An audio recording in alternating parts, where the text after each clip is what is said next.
And we're back. Greetings, everyone. This is Lucian Vâlsan, broadcasting from Cluj-Napoca, Transylvania. As always, alongside with me is Herr Jon Gunnarsson, broadcasting from Deutschland, and our producer, James Huff, broadcasting from the US. Greetings, Jon. Hi there, it's good to be back, finally. Yeah, it's been 3 weeks since we've done a show. At one moment because it was the 4th of July, and the other two because of me, essentially, right? Something like that. I think we missed only two, so one because of you and one because of Americans. Yeah. That's why 3 weeks. Yeah, damn Americans, they always want to celebrate their independence. Yeah, those damn rebellious upstarts. Instead of getting back to monarchy like the rest of civilized peoples. Yeah, they should just learn. Learn their place in the world. It's quite annoying. Yeah. Canceling our shows and such. Yeah, in all seriousness, it's good to be back, and also it's good that I finally have a day when it's not hot as hell. It's still extremely hot, but definitely far better than Wednesday, when at around this time, 9 p.m. Romania time, there was something like 39 degrees at 9 p.m. It was boiling. Everything was boiling. Did you have a better week? In the beginning of the week, it was also really hot, but not quite 39, but something like 35 degrees, which is also far too hot. Yep. But then, since Wednesday, the weather's actually been sort of a lot cooler, and it's been rain and thunderstorms and such. Mm-hmm. But now and today in the afternoon, it's gotten a bit warmer and sort of reasonable temperatures. Mm-hmm. Yeah, That's nice. I guess the cold wave came from west to east because on Wednesday it was hot as hell in here, and on Thursday it rained cats and dogs throughout the day, and it was like 22 degrees. The temperature was okay, but the raining was quite annoying. Anyway, we've prepared a very long news section, and I guess I should probably start reading because there's quite a lot of it. The articles that are in English, we've cut quite a lot from them because you can now find the links in the low bar and read them in their entirety. So I guess I should stop wasting time and start with the first one from the Daily Mail. A very flawed accuser investigation into the academic who hounded a Nobel Prize winning scientist out of his job, revealing troubling questions about her testimony. On Monday, June 8, a British academic called Connie St. Louis uploaded a sensational document to her Twitter feed, beginning with the question, why are the British so embarrassing abroad? It offered an account of bizarre remarks that a Nobel Prize-winning biologist by the name of Sir Tim Hunt had made earlier that day at a conference in Seoul, the capital of South Korea. And then the article goes at length to tell the full story that we already know, I think, unless we've been living under a rock. So jumping quite a few paragraphs, troubled by Sir Tim's fate, a collection of eminent scientists, including 8 other Nobel Prize winners and several senior female academics, chose to speak out publicly in support of him. Many professed outrage that in the echo chamber of social media, a single careless remark, just 37 words long, could apparently derail the career of a pioneering scientist. Several added that they believed his fateful toast had been delivered off the cuff and taken out of context. Though the comments about women scientists were certainly misjudged, Sir Tom's supporters claimed they were intended as an ironic joke, albeit one which misfired. He'd intended to satirize rather than endorse sexism, they argued. Among the most vociferous was Sir Andrew Game, the University of Manchester professor who developed graphene, the world's thinnest material, said to be able to revolutionize almost every part of everyday life. He claimed that Sir Tim was being crucified by ideological fanatics. Then, early this week, the simmering dispute took a further seismic twist. It came courtesy of the Times newspaper, which revealed the contents of a leaked report into Sir Tim's fall from grace compiled by an EU official who had accompanied him to the Seoul conference. This individual, who has not been named, sat with him at the lunch and provided a transcript of what Sir Tim really said. Crucially, it presented a very different take to the one which had been so energetically circulated by Connie St. Louis. The report began by confirming that Sir Tim had joked about falling in love with women in laboratories and making them cry. However, it said he'd prefaced those comments with an ironic introduction, joking that they would illustrate what a chauvinist monster he was. The report then revealed the existence of an entire second half of the controversial toast. In it, Sir Tim was said to have told his audience that his remark about making them cry was indeed an ironic joke. He purportedly said, "Now seriously," before going on to speak enthusiastically about the important role of women scientists play. He ended by joking that his largely female audience should pursue their trade despite monsters like me. The report author added, "I didn't notice any uncomfortable silence or any awkwardness in the room as reported on social and then mainstream media," going on to describe the speech as warm and funny. All of which, for quite understandable reasons, sparked further angry debate. Supporters of Sir Tim felt they had been vindicated. Among them was Professor Richard Dawkins, the evolutionary biologist, who said that the leaked memo's contents showed Sir Tim to be the reverse of a chauvinist monster. He added that the lynch mob who had contributed to Sir Tim's downfall should consider their own positions and that his colleague should be swiftly restored to the honored place he deserves. However, Sir Tim's critics remained unmoved and disputed the EU report's contents.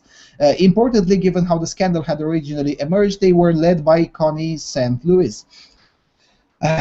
She stood by her remarks and told the Mail that she explicitly denied the scientist's toast ever contained the words "now seriously." As a result, this explosive controversy now rests on a single straightforward question. Which of these two first-hand versions of events are true? Either the anonymous EU official is telling the truth, in which case Sir Tim is a hapless victim, guilty of nothing more than telling a misguided joke, or Connie St. Louis, the architect of the witch hunt against him, is in the right. So who are we to believe? Strangely, given that there were more than 90 other journalists present at the fateful lunch in Seoul, no other detailed accounts of the toast have emerged. St. Louis did not make a shorthand transcript of it, and again, very strangely, no tape recording appears to exist. Perhaps, therefore, we should ask two other related questions. Who exactly is Connie St. Louis, and why exactly should we trust her word over that of a Nobel laureate? A good place to start is the website of London City University, where St. Louis has, for more than a decade, been employed to run a postgraduate course in science journalism. Here, on a page outlining her CV, she is described as follows. Connie St. Louis is an award-winning freelance broadcaster, journalist, writer, and scientist. She presents and produces a range of programs for BBC Radio 4 and BBC World Service. She writes for numerous outlets, including The Independent, Daily Mail, The Guardian, The Sunday Times, BBC On Air Magazine, and BBC Online. All very prestigious, comforting no doubt for potential students considering whether to devote a year of their lives and money to completing an MA course under her stewardship. Except that is for one small detail. Almost all of these supposed facts appear to be untrue. For one thing, Connie St. Louis does not present and produce a range of programs for Radio 4. Her most recent work for the station, a documentary about pharmaceutical called The Magic Bullet, was broadcast in October 2007. For another, it's demonstrably false that she writes for The Independent, Daily Mail, and The Sunday Times. Digital archives for all three newspapers, which stretch back at least 20 years, contain no bylined articles that she has written for any of these titles, either in their print or online editions. The Mail's accounts department has no record of ever paying her for a contribution. Her work for The Guardian appears to consist of two online articles, one published in 2013 and the other about Sir Tim Hunt's affair went live online this week. Curiously, that 1,000-word piece in which St. Louis recalled the scandal was heavily edited after publication. Around 30 changes, some of them significant, were made to it. In an apparent contradiction of the usual Guardian policy, the version now running online contains no disclaimer detailing this fact. Elsewhere, on the City University webpage, readers are led to believe that St. Louis has either become or is soon to become a published author. But that is not the full story. In 2005, St. Louis did indeed receive the Liberal Organizations Fellowship. She was given £50,000, which was supposed to support her while she wrote the book in question. However, no book was ever published, or indeed written. An entire decade later, the project remains a work in progress. Asked to explain these discrepancies, although details of the claims are carried, remember, on the internet page where she is supposed to present her credentials to students and fellow academics, St. Louis said she had done interviews for Daily Mail, but considered it was possible that she had never written for the paper. She said her byline articles in the Independent and Sunday Times may have been published more than 2 decades ago. Asked how she could therefore justify the claim on her CV that she writes for the titles, she hung up. In a subsequent email, St. Louis appeared to backtrack and insist that she has written for all the papers cited on her CV, but said, "I don't have time to find all the articles on different old computers." She did not respond to a question asking what awards she had ever won for journalism, science, broadcasting, or writing. Readers can, of course, draw their own conclusions. In common with most academics, St. Louis also uses her online CV to cite articles she has previously published in prestigious academic journals. It claims that she has published 3. However, even this is misleading. 2 of the 3 cited journals articles are in fact the same. A piece for the British Medical Journal entitled "Can Twitter Predict Disease Outbreaks?"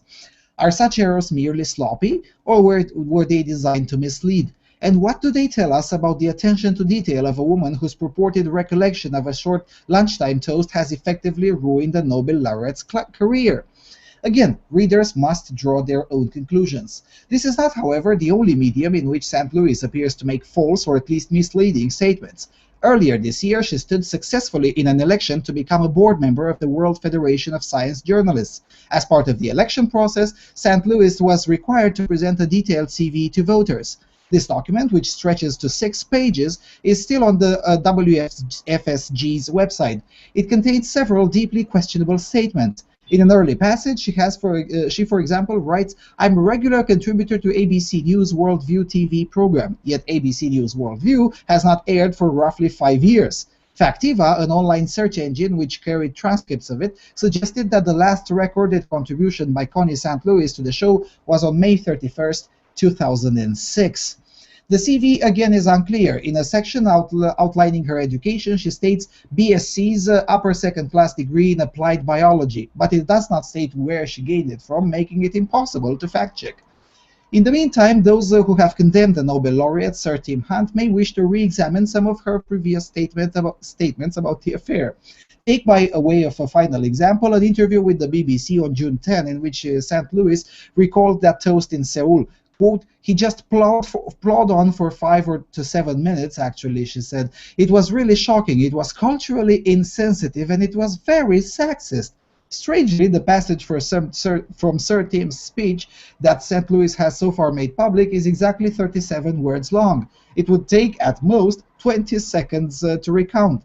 So did Sir Tim really plow on for 5 to 7 minutes? And if so, what did he say? Why did she selectively quote just one statement from his toast? And how did such a remark end the 50-year career of a Nobel laureate? Once more, readers must draw their own conclusions. Fabulous expose. Seriously.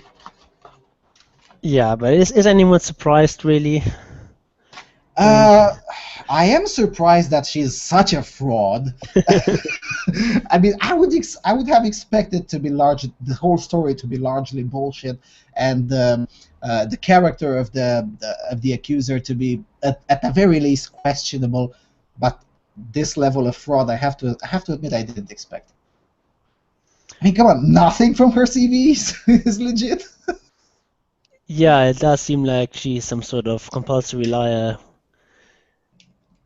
I mean, And I can sort of understand if I write, I don't know, 10 articles for the Daily Mail to say that I wrote 12, and then to claim I don't remember, maybe it was 10, maybe it was 12.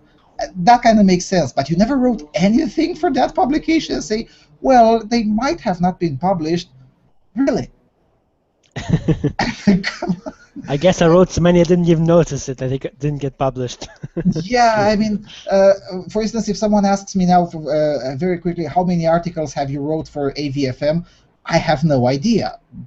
I don't. Maybe they're 50, maybe they're more. I don't know. And then someone comes in with evidence, say, "Oh, look, Mr. Vâlsan, there are only 47." Okay, fair enough. 47. Who gives a shit? But if someone asks me how many articles you write for the Daily Mail, and if I said I wrote 5, well, that would be a problem, wouldn't it? Yeah, I mean a couple, and 0 can be a couple, maybe. Well, 0 is an even number, so it's You could divided. say I've written up to 10 articles for the Daily Mail. Completely true statement. Yeah, completely true statement. Yeah, but I didn't expect for everything to be so questionable about her. I mean, come on. And yeah, it is a fair question. Why do we trust this individual over a Nobel laureate?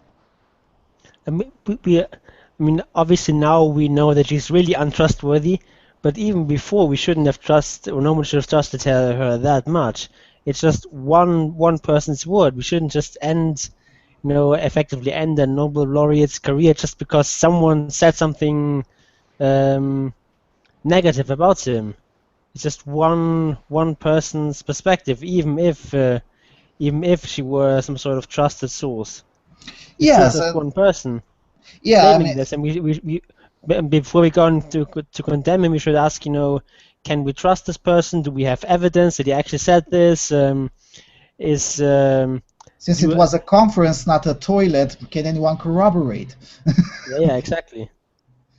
Yeah, and it goes back to the question, why is this a problem to begin with? I mean, even if 100% of what she said is true, and Sir Tim Hunt was a bigot who didn't like women in his laboratories, which we now know that is demonstrably false, so what?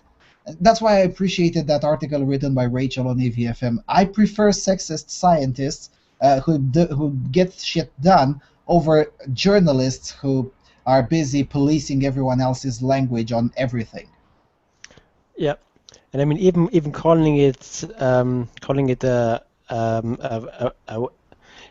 a witch hunt is sort of it's basically an insult to the Inquisition, because the Inquisition, they did ask questions, they did look for corroborating evidence and so on. They did not just say, someone says she's a witch and then we'll just immediately burn her. No, Mhm. before they would conduct an investigation and so on, and no, maybe their methods were not exactly the best, but at least they didn't just immediately trust anyone who makes an accusation. But apparently, this is what we have come to today in Mhm. among certain circles in journalism and in academia, where just The the threshold accusation of of evidence, sexism is already enough to condemn you. yeah, the threshold of evidence is even lower than witch hunts. Yeah, I don't know. I really hope they reinstate Tim Hunt, and I really hope this individual's name, St. Louis, whatever, Connie St. Louis. I really hope her name is dragged through the mud more often and in perpetuity. I mean, I really review this as a moral crime to destroy the career of an individual who is far more useful to humanity than any of the journalists in The Guardian, let's be fair, uh, over something that didn't even happen. I regard this as a moral crime. I don't think the state should intervene, but I do think uh, the individuals interested in this case should hold her to account harsher.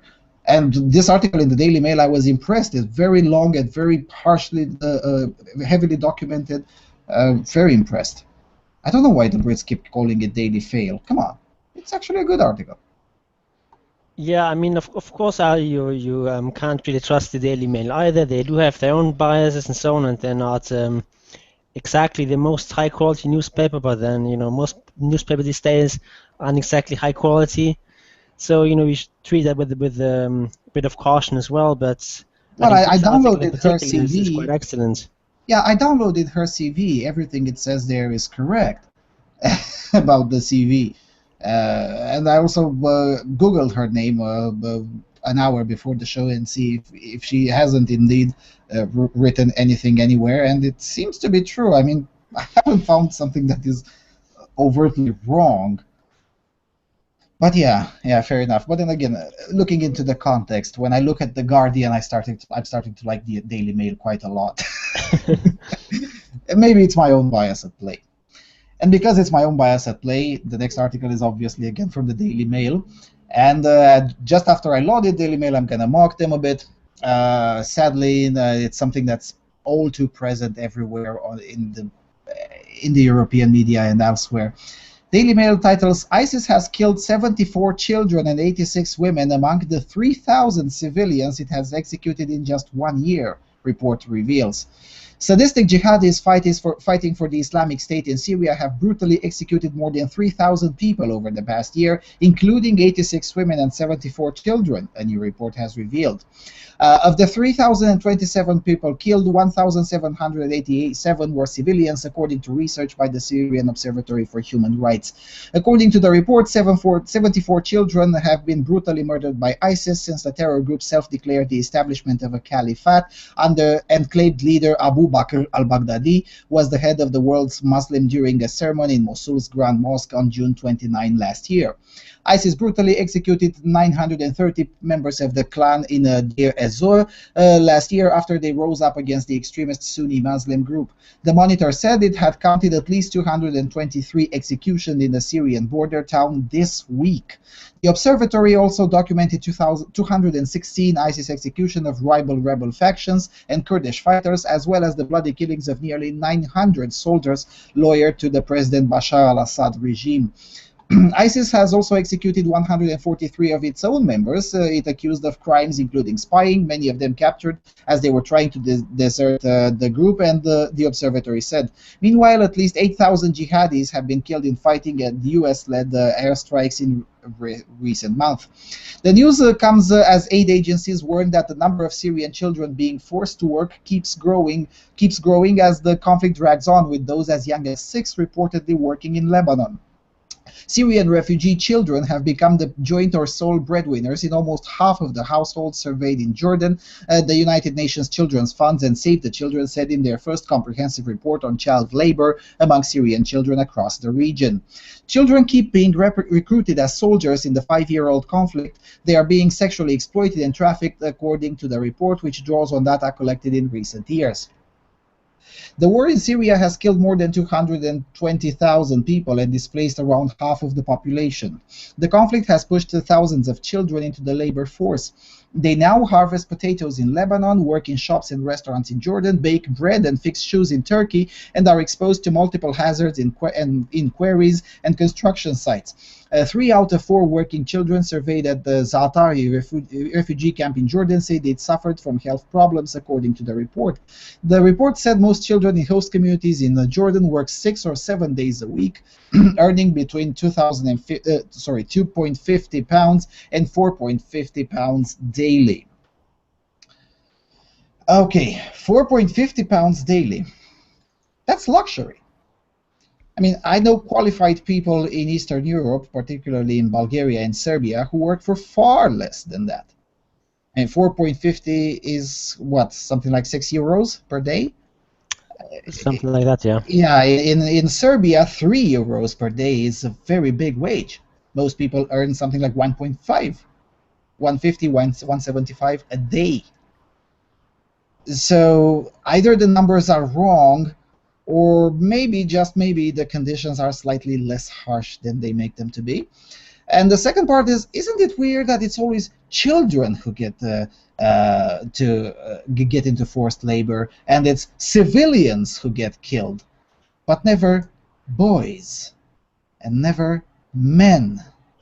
Yeah, Because let's face it, the number of women being killed by ISIS is minuscule. I'm not saying that it's a bad thing or a good thing. Of course, it's a bad thing that ISIS kills people, but to emphasize the female victims when they represent what, 8%, probably even less than that, of the total casualties, and then so 8% is basically women and children. 8% are probably boys. Yeah, and most of the children are probably boys. because younger girls are kept alive either to be sold or to be offered as brides for whatever. I'm not saying it's a fabulous fate to have. It's a horrible fate to have. But why tell the half truth? Why not go with the truth? Yeah, it's really quite revealing. You see, there's 86 women killed, 74 children, and 2,800 something other civilians, just others. Presumably those are not important. But the fact that even among civilians killed, there's still something like 95% men or something like that. That just isn't even worth a mention. Yeah, yeah. I don't know. I mean, I've read there is a guy who has an unfortunate name. His name is Alex Jones, but no relation to the Alex Jones, the conspiracy nuts, who has a research published called The Effacing of Male, and because some sort of a meta-analysis throughout the media reporting over the conflict in between Bosnia and Serbia.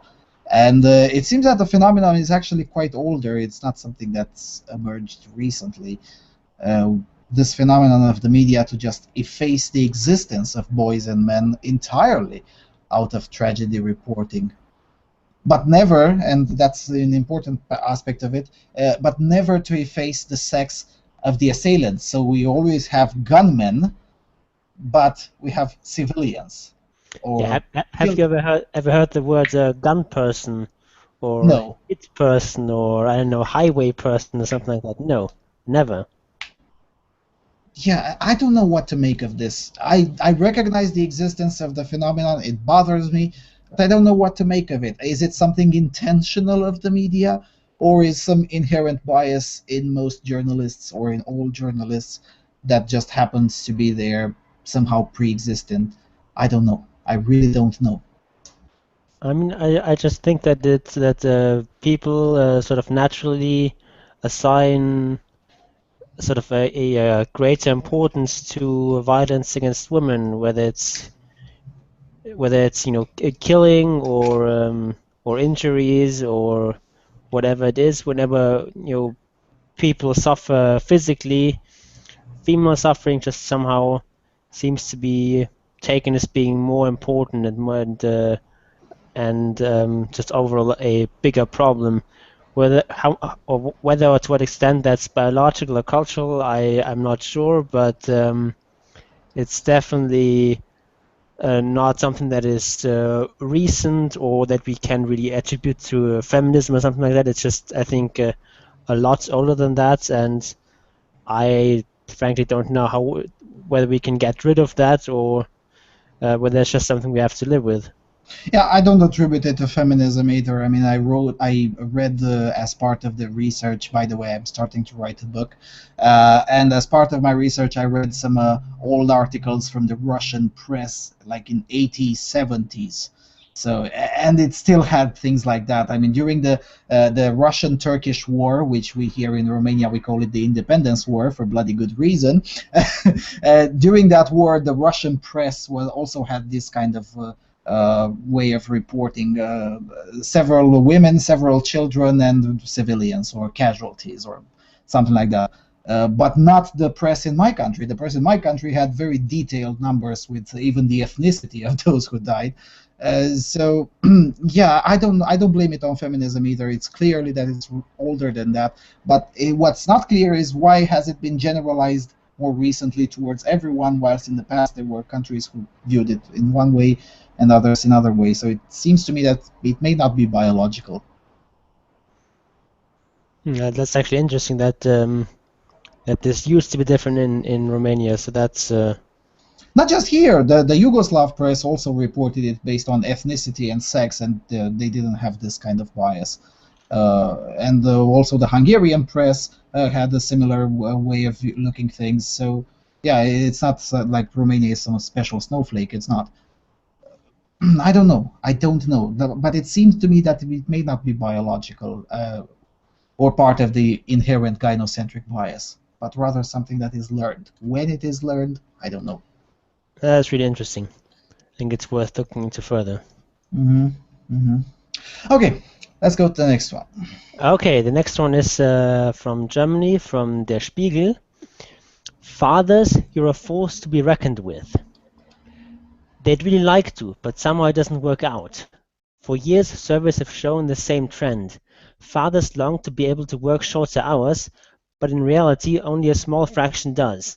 On the contrary, after the birth of their child, fathers work more hours per week than their childless colleagues, a study by the Federal Institute for Population Research has found. But are fathers actually ready to rush from their workplace to the nursery or school to change diapers, cook dinner, and help with homework? And let's be honest, for people with young children, the office often appears like a vacation. To drink a cup of coffee in peace, to be able to finish a thought, at home that's almost impossible. But if the wish expressed by fathers is genuine and not just a socially desirable answer, then why don't they act on it? Above anything else, fathers say they are afraid. In a recent study, the reasons most fathers gave for not taking parental leave, even though they wanted to, was fear of loss of income, of professional disadvantages, and of organizational problems with their employer. That is understandable, but not an excuse. Those who want to spend less time at work and more with family must be willing to pay a price. This has been true of mothers for a long time. Yes, it is sometimes awkward to leave early, not quite having finished one's work. To take 12 months parental leave when you know that this will lead to all sorts of chaos for your employer. You also lose money and responsibility at work. You will have to bear that, and so will your colleagues and bosses. That's the price for seeing your children more often. Of course, there are many real obstacles. Unreasonable bosses who think that fathers must be at their beck and call around the clock, and HR managers who still live in the 50s. But you don't have to surrender without a fight. Many fathers together are a force to be reckoned with. And at the end of the day, some bosses must be re-educated. They have to learn that fathers, too, have a legal right to up to 3 years of parenting time, during which they may work part-time.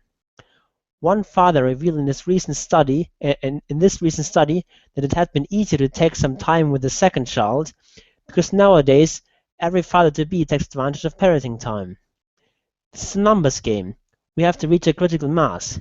Take Norway, for example, where some employers say that employing a young woman, where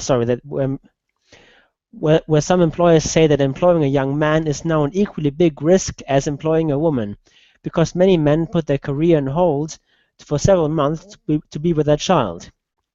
But mothers too must be more honest. They often wish for fathers to spend more time with the children. Sometimes a kind of obsession with control is in opposition to this sentiment. No less than 11% of men said they hadn't taken parenting time because their partners were opposed to them caring for the child alone. Mothers must learn to let go if they actually want work and family to be distributed more fairly. Then they will have to accept that dad will sometimes do things differently. Women who want to see their husband working part-time also have to be willing to relieve him from the pressure of having to provide for the family more or less alone. They have to be willing to work more themselves.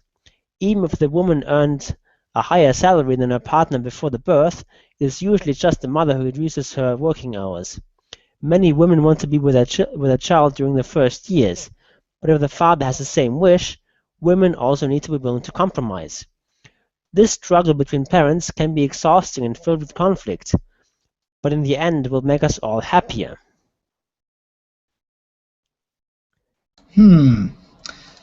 So employers must be re-educated. I found that interesting too. That's an interesting choice of words.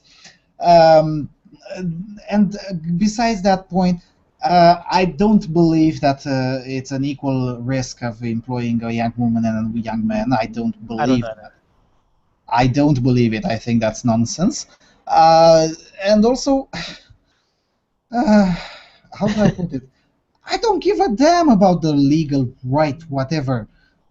At the end of the day, the legal right makes sense only on long vacations, such as 1 year or whatnot.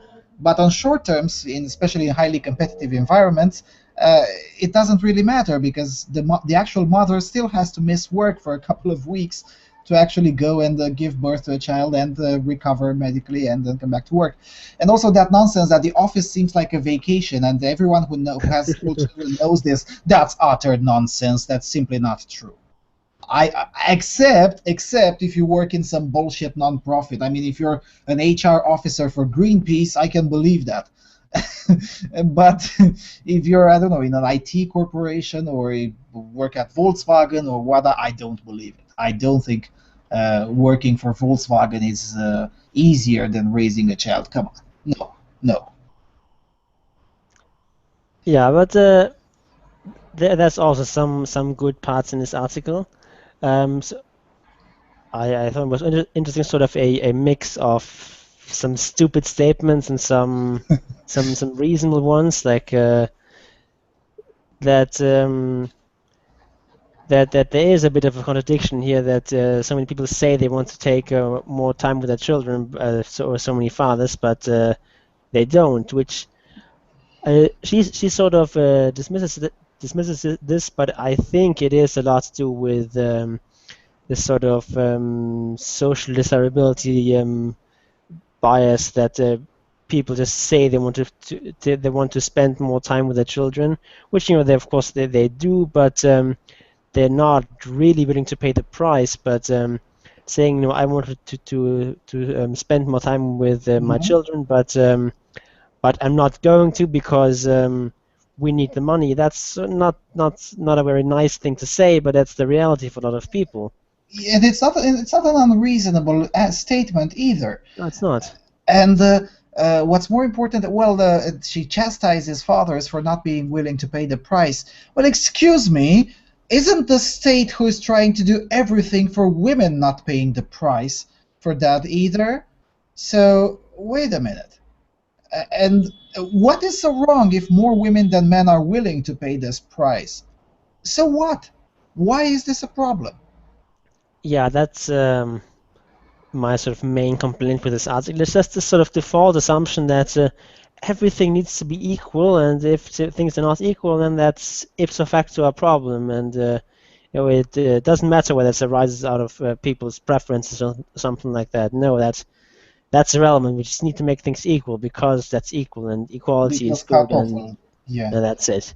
Yeah, well, the only portion that I found fair in the article was that portion with, mothers need to be willing to relinquish some of the control obsession that they have over their home if they really want to share home duties with their partners. That's a fair statement. And by the way, it's also the reason why women prefer to pay the price in career for caring the children. Women do want more than men. Whether that's biological or socially, I don't know.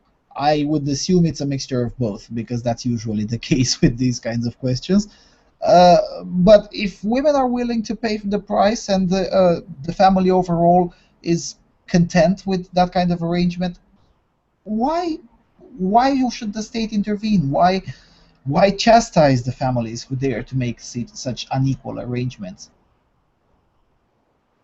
Yeah, because I mean, at the end of the day, I do believe that most men and most women are generally happier with something like this traditional arrangement, where the man is the main breadwinner and the woman is the main caretaker and main sort of domestic person. That's I think that's what works best for most couples. Not all of them, but for most, I think.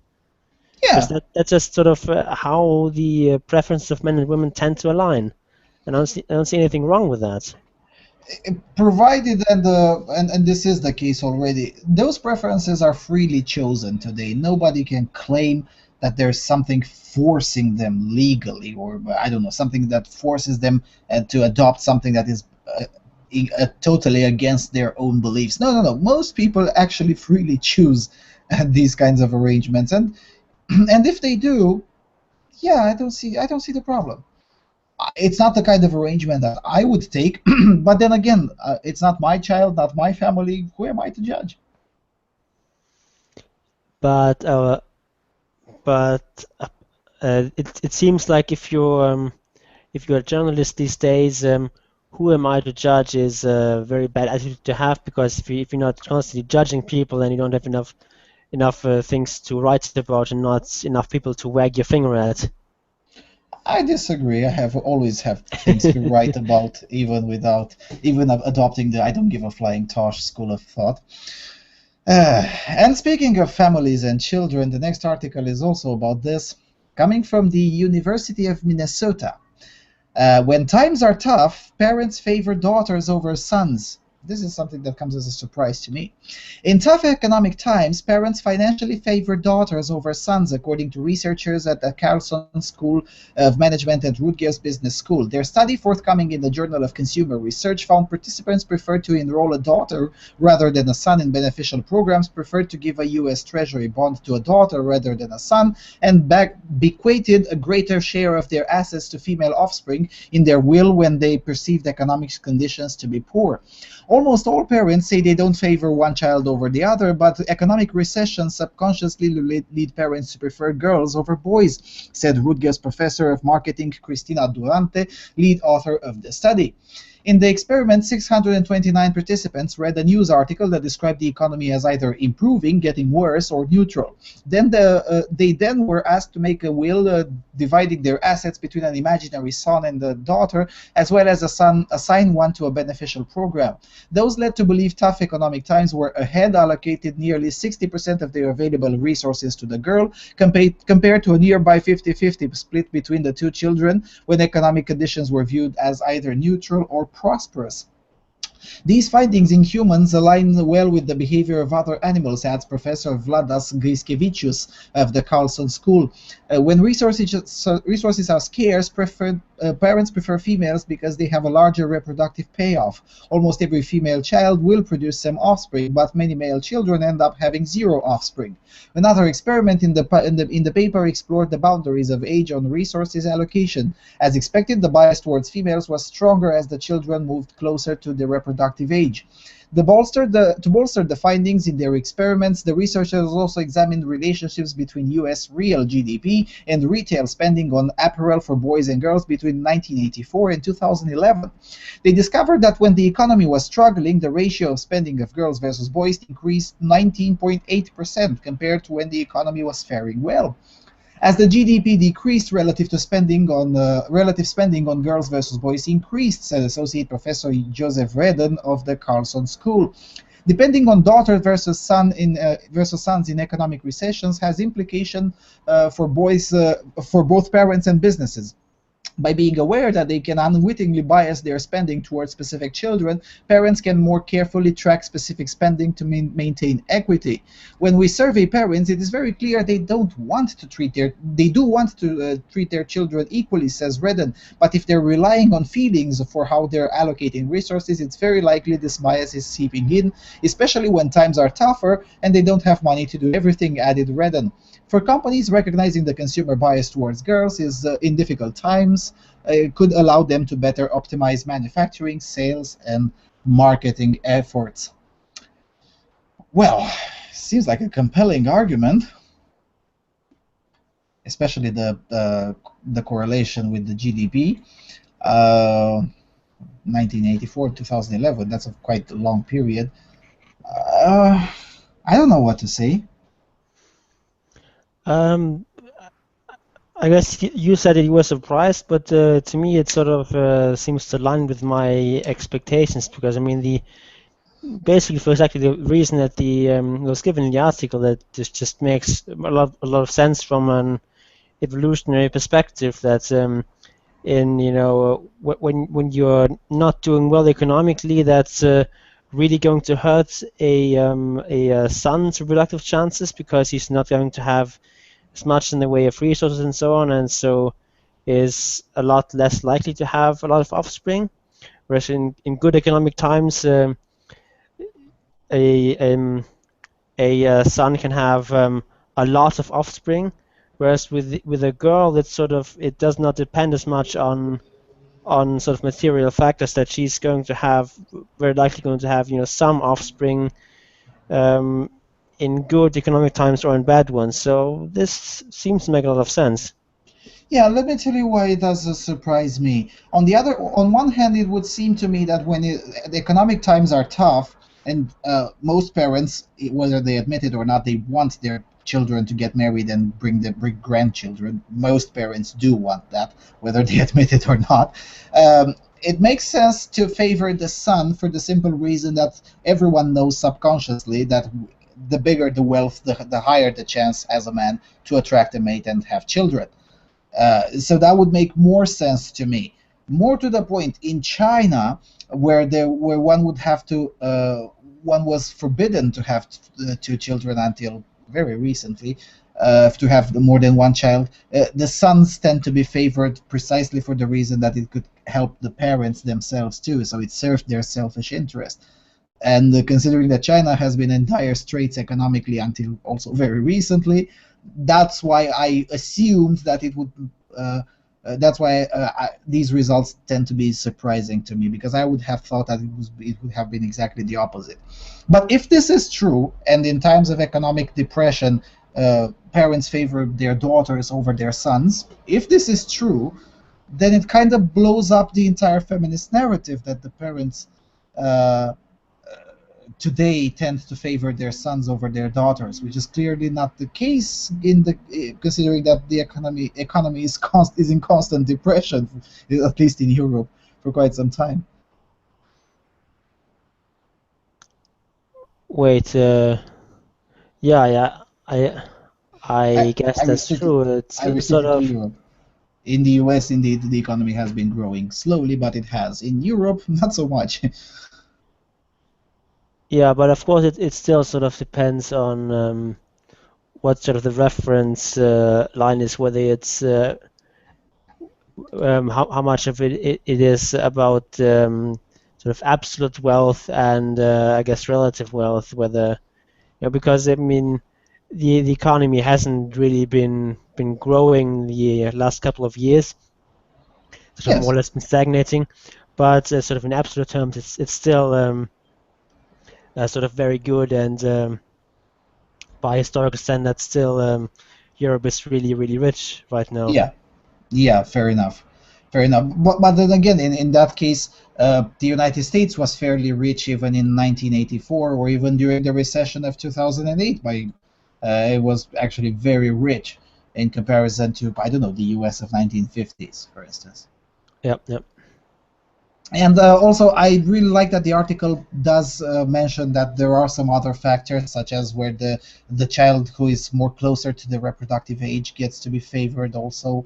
Uh, and so it kind of admits that there is still just a correlation, and even though the experiment uh, proved that a correlation exists, we still don't know whether the causation is also there. So yeah. Yeah, it seems like an excellent article actually. It's well written and just sort of basically science reporting done right. Yep. Of Okay. course, it's also published by university, so Mhm. expect them to do a better job than some ordinary newspaper. Yeah, we do. Although University of California recently published our microaggression list, so uh, universities aren't what they used to be anymore either. So yeah. Anyway, let's go to the next one. Next one is from you, I think. Yes, this one is again from Der Spiegel, and this one is quite long, so I've cut it liberally. The prettier, the higher the salary. Beautiful women earn about 20% more than average in Germany, and athletic men with clear-cut features and well-toned bodies reap a beauty premium of 14%. Thus writes Eva Semeniska of the Luxembourgian Institute for Social Research. To get unambiguous results, she analyzed interviews with 3,500 men and women. At the start, the researchers handed out marks from 1 meaning not much to look at and 11 meaning remarkably pretty. Whether they found the blonde Marilyn Monroe type attractive or rather the Kate Moss type was not recorded. This is not just a German phenomenon. In other countries too, bosses are charmed by beauty. However, in the USA and in Canada, this only leads to an income advantage of 5%. The reason might be strict anti-discrimination laws. In California, employers are not allowed to ask for pictures of applicants, nor even to ask for their date of birth. To give less attractive people better chances in the labor market, Feminist favors the voluntary introduction of anonymized hiring processes. Beauty is especially important in the service sector and in distribution. There, the employee is part of the marketing strategy. An athletic salesman sells more cars, a pretty beautician more creams and lotions, and a fetching waitress more drinks, at least as far as the theory goes. Looks are important, even in consultancies and law firms. As an example, a study of lawyer career paths showed that especially attractive lawyers in the public employ are more likely than others to switch to the private sector. This beauty contest affects every generation. Even children learn from their parents that beauty comes out on top. And at school, teachers give preferential treatment to nice and good-looking pupils, thus inadvertently putting in motion a vicious cycle, says social scientist Szymanowska. Because good-looking teenagers are more likely to participate in social and athletic activities, they are often more self-confident than those who always finish last, can't jump as far, and have to sit out most team games on the reserve bench. Those who do not have a slim waist, a six-pack, or classical features are likely to fall behind early in life, and later they are often known as stepping up from the second rank. In many cases, they do not even try applying for well-paid jobs. Many of them simply played it safe by seeking a job where no one expects grace and poise, such as the trades, agriculture, and manufacturing.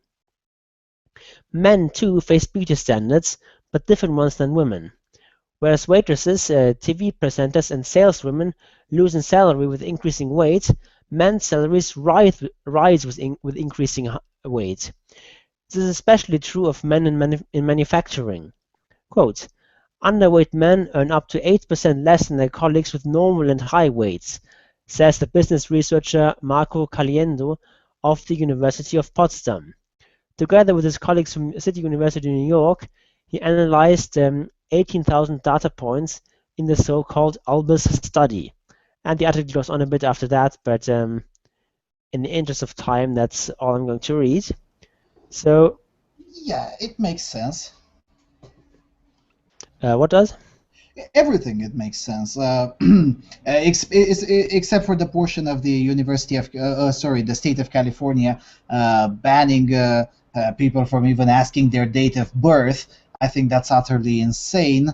I mean, I really do care if the potential employee is born in 1929 as opposed to 1989 when I'm hiring waitresses. I'm sorry, but that's the way it is. Yeah, and I mean, since you're still going to an interview, you're still going to be able to judge a person's age. I mean, Yeah, and there's that. and basically this might even give good-looking people an advantage because and if you look younger than you actually are, which a lot of good-looking people do, then you actually have an advantage. Whereas if compared to if you actually had to provide your birth date. Mm-hmm. Mm-hmm. Mm-hmm. Yeah, I don't consider myself good looking at all, but also I look younger than I am. So, yeah, I can totally see your point. I'm not convinced with this one. Men who weigh more earn up to 8% more than their colleagues who are underweight. Maybe that's true, but under certain limits. I mean, I sincerely doubt that someone working in a factory in production weighing 130 kilograms would earn 8% more than someone weighing 80 kilograms. So I think there is some range to add as a qualifier to that particular correlation. Yeah, I mean, with that, it's it talks specifically about underweight men, so. Yeah, but it compares them with the average weight and above weight, about above and overweight, and that's why I'm saying. Yeah, true. But I mean, basically, being underweight usually means that you're not sort of as healthy as a person with a normal weight, and you're not as physically strong and so on. So Yeah, that might have to do more with it, and you're not as trained and so on if you're you're not as athletic and so on. So that's probably a reason for that. Also, the thing is that beauty is also correlated with a bunch of other positive attributes. Like, for example, beauty is positively correlated with intelligence, with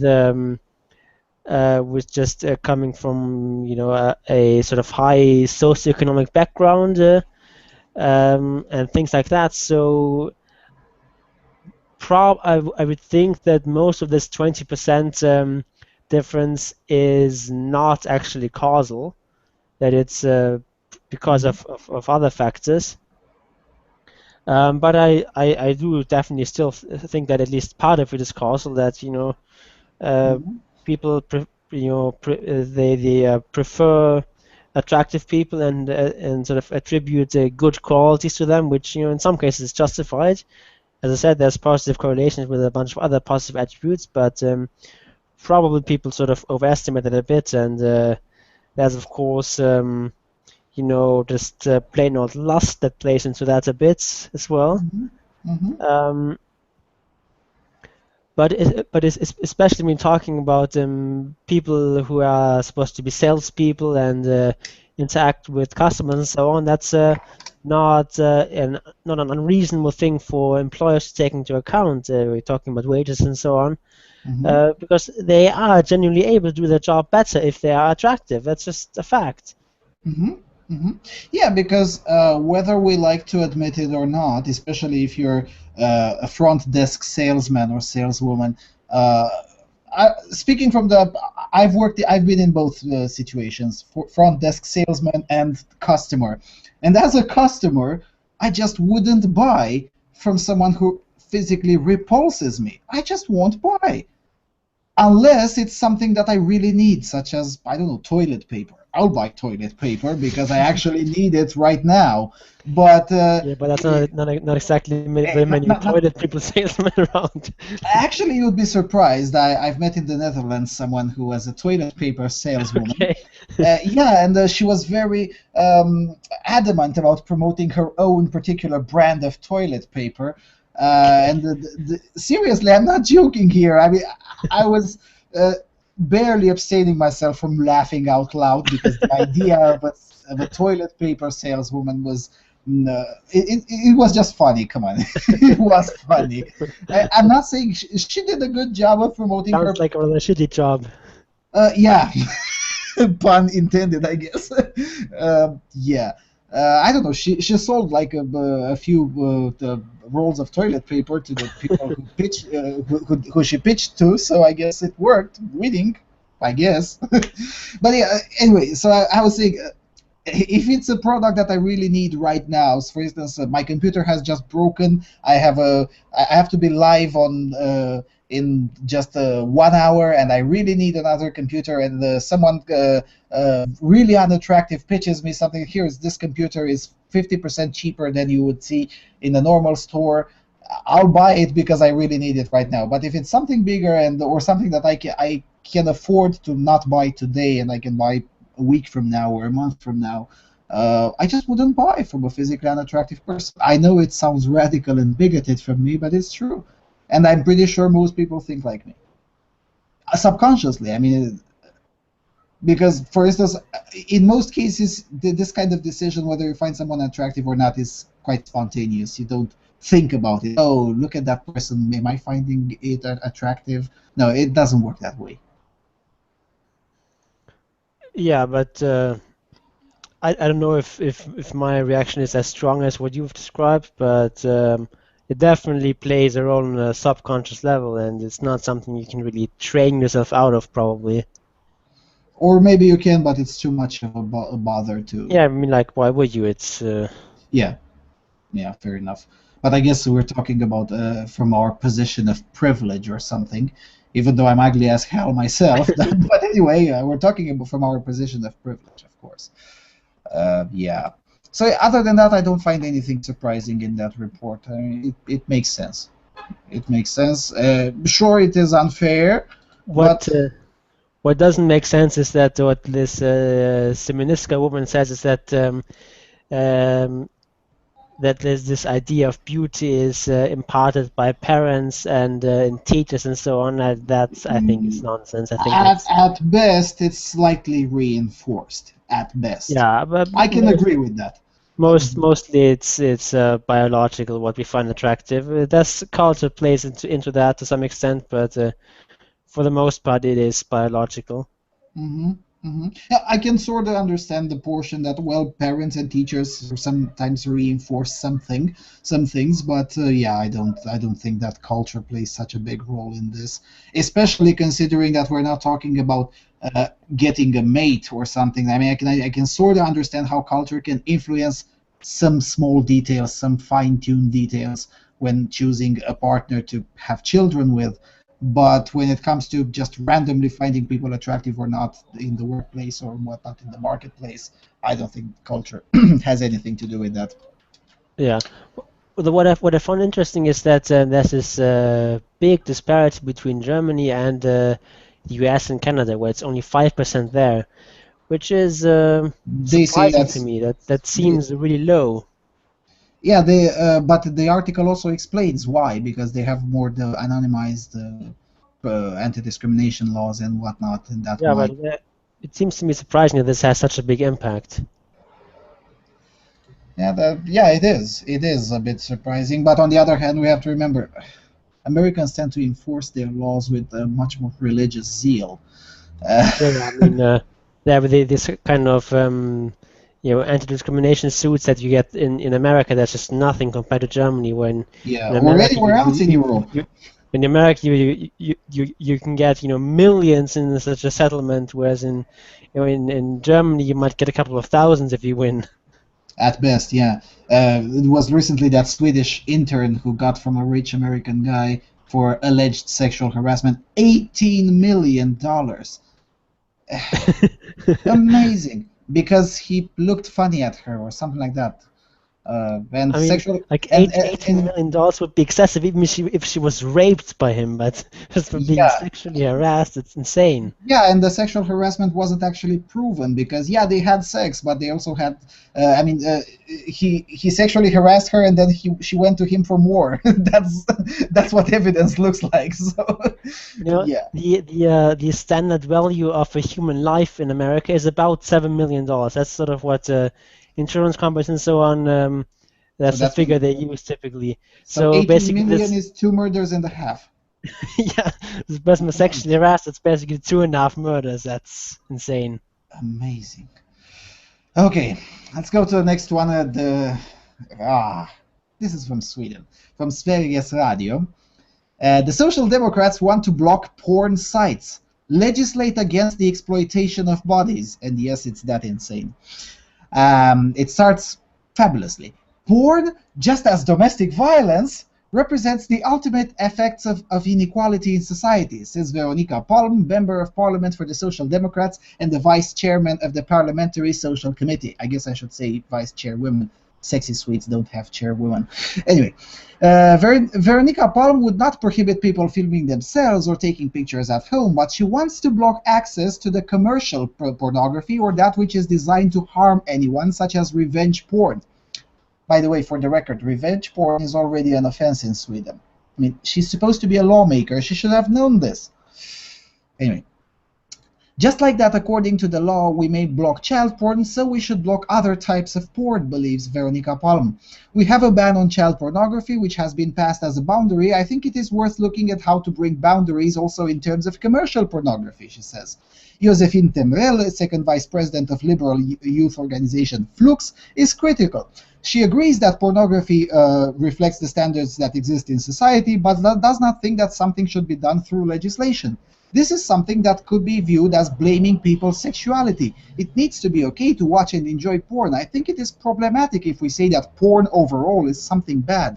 But Veronica Palm believes that some may need an indication from the community. We should legislate against the exploitation of women and children's bodies. I think this is important. And there you have it in full display, the face of the religious left, essentially. No, seriously, I mean, this is the religious left, believing in the religion of Marxism, religion of feminism, and converging in goals with the hardcore religious right. I don't know how to put it in other words, to be frank with you. Yeah. What I find interesting is this Swedish word kvinnomisshandel, which I guess is what you just translated as domestic violence, right? Yes, yes. Doesn't that mean directly translated just abuse of women? No, No, no, no, the sorry. domestic violence. Yeah, hold Okay, on a it's second. I can check into the dictionary. Maybe I could be wrong, but I is don't it think women or so. something like that, like women? Or am I Uh, being yeah. misled by Icelandic here? No, no, no. You're probably correct. The origin of the word is indeed, yeah. Now that I think about it, I think you're absolutely correct. I translated domestic violence as of, I don't know, use what. Yeah, kvinnomisshandel. um, At the root, it could be translated as the mishandling of women. Uh, but this has been the word for domestic violence for quite some time. I would presume, yeah, I don't know what to say. Okay, Uh, so I guess it's sort of an old and established word. It's not something that made up by the feminists or anything like that. no, no, Just no, no. It's something like chairman and something like that. They don't have a okay, word for okay. chairwoman either. I just random point. Just found it interesting. Um, but yeah, about the actual article, that's I I guess this sort of provides some evidence for this slippery slope argument that once you start banning some things, then the next thing is a lot easier to ban and so on. Um, It does. I mean, I agree that child porn and revenge porn should be illegal, but then we ban this, so we might as well ban some other things too. That's quite sad to see this kind of argument being made. Yeah, well, with regards to child porn, we had this discussion before.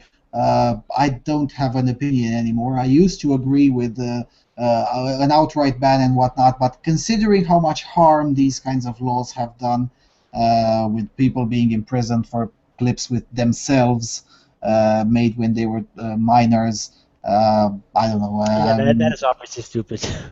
Yeah, I'm no longer quite on board even with that one. I can agree with imprisoning or even burying under the prison the people who produce child porn, but with other, I don't know, I'm no longer that convinced. Precisely for this reason, because the law has been abused multiple times and with horrific effects on essentially innocent individuals. I mean, I have no problem with arresting a pedophile who incidentally also had like 25 gigabytes of child porn in a computer. I can fully agree with that.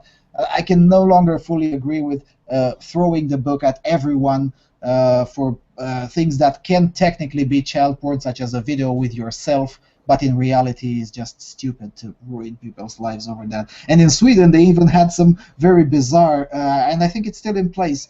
You could act in porn, be an actor in porn since the age of 17, but you could not watch your own clip until the age of 18, and uh, and in some towns you could even be arrested under child porn charges, and you needed to have a federal prosecutor come in and say, look, this is a porn produced legally in Sweden, leave this person alone. So seriously, that's these kinds of cases who go over and over and over all the way back to the 80s when the ban porn movement commenced. These kinds of cases keep coming back, and they slowly making me be less trustworthy, less trusty in these kinds of regulations. I know it sounds cynical from me, but at the end of the day, I would prefer to have one guilty person be slip through the cracks than to have even one non-guilty person being convicted. Yeah, and it's always seemed to me like these kinds of laws are not really put into place to protect children from Yes. exploitation, but more really to just punish those perverts, basically. Yes, yes, they're usually such a. The same goes with the movement to keep raising the age of consent. I like the German model, 14 with some protections between the ages of 14 and 18, and there you go. enjoy your life. I like the German model. Yeah, it seems That's reasonable. very reasonable in my opinion. Probably the most reasonable law on the planet, the German law. Except for some edge cases, like for example, if you have a 14-year-old and a 13-year-old, then that is illegal and so on. So that's Yeah, problematic. But for the most part, I think the German model there is quite reasonable. Where you have um, basically 14 is the lowest age of consent, and then if you're, I think, over 21 or over 25, I forget which it is, then it's 16, the age of consent. So that seems quite a reasonable model. yeah, semi-reasonable. The Hungarian one is even more liberal. 14 for everyone, regardless of the age of the other partner. And if the partner is beneath 21 or 18, it's okay to go even lower, 13 or something like that. That may be even a bit too liberal, even by my tastes. But most of the English-speaking nations don't have these kinds of things. Most of the English-speaking nations go to 16, 17. There was recently a woman who demanded asylum because she was sentenced for 30 years in jail because she for statutory rape. She had a 1 year or 2 year relationship with a 16-year-old. She was 29 or something, so 28. Such thing would never be seen as something problematic in most of Europe.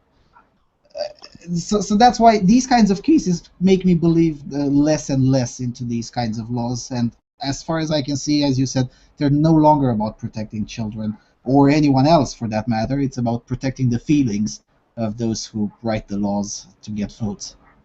Yeah. And with banning the entire pornography, come on, Sweden used to have a thriving porn industry. Just do that, and yeah, well, I guess Hungarian economy can grow even further after the British. Seriously, the British studios have started moving slowly into Budapest.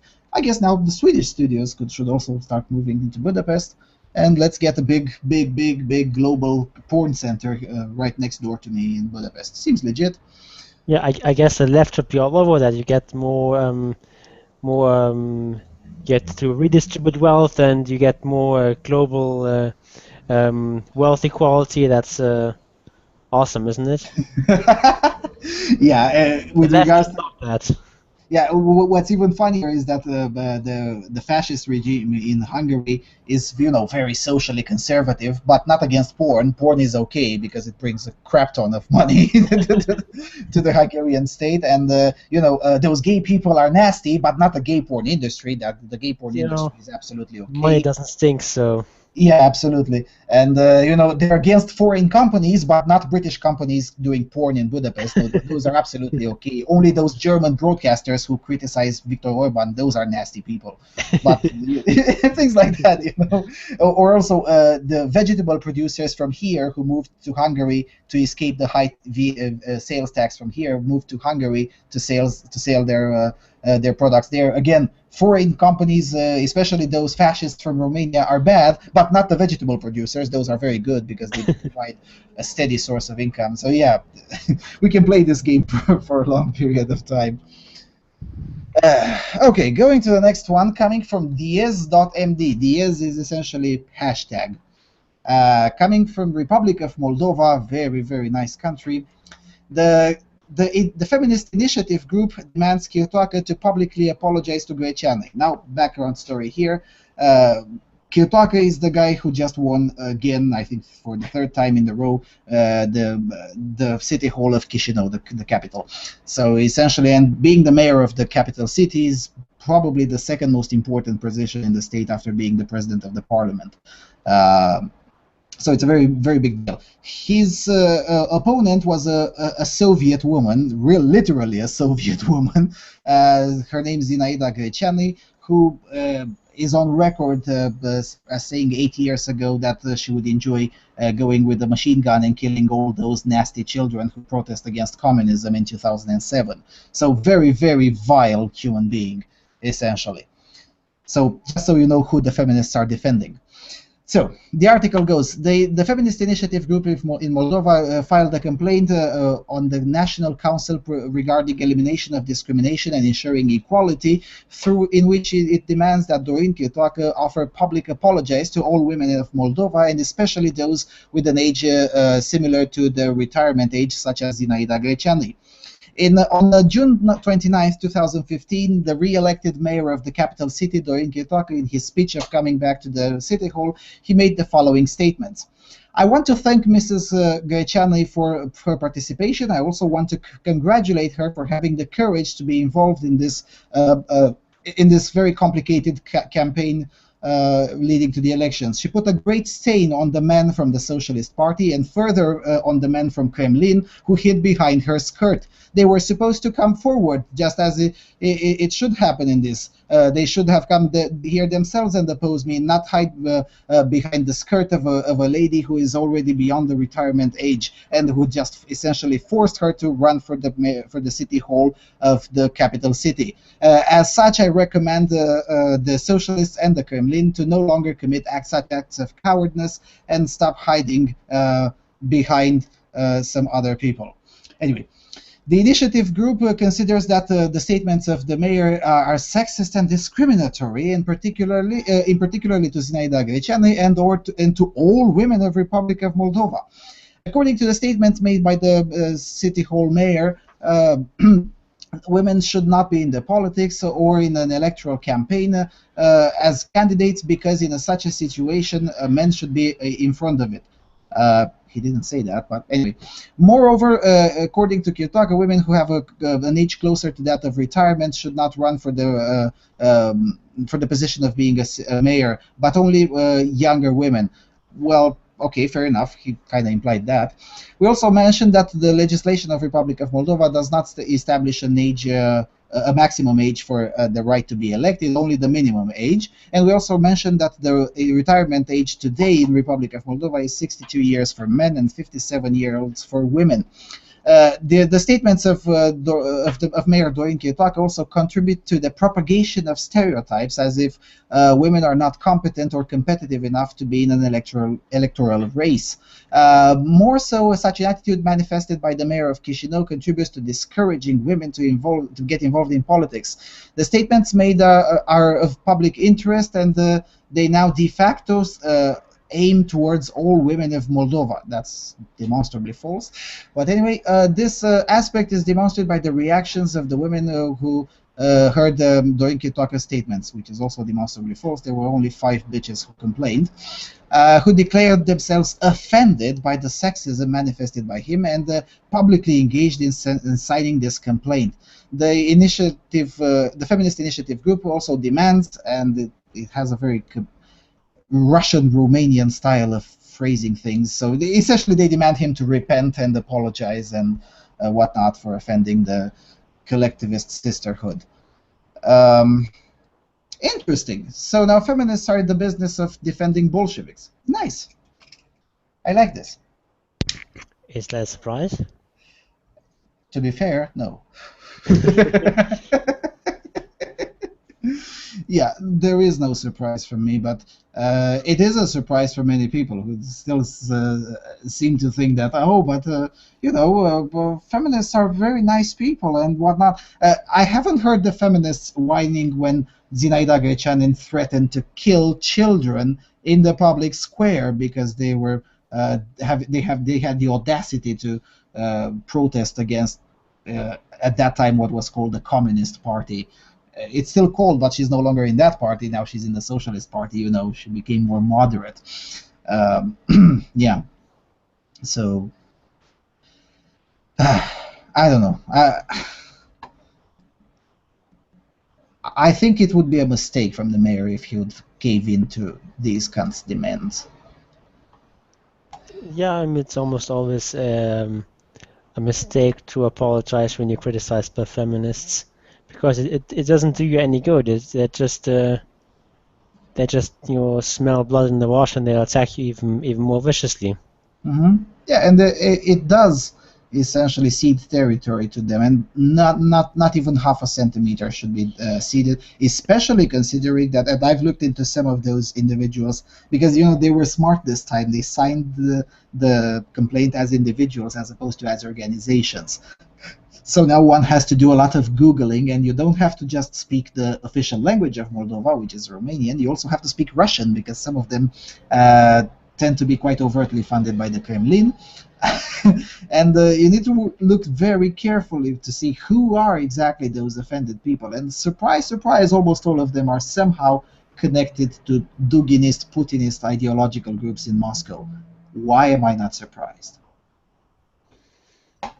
Yeah, I mean, usually I'm a big fan of apologies and of apologizing if you did something wrong. But if you didn't do anything wrong, then you shouldn't apologize, and especially you shouldn't apologize if you're criticized by certain kinds of people who just cannot be appeased, and feminists tend to be among these.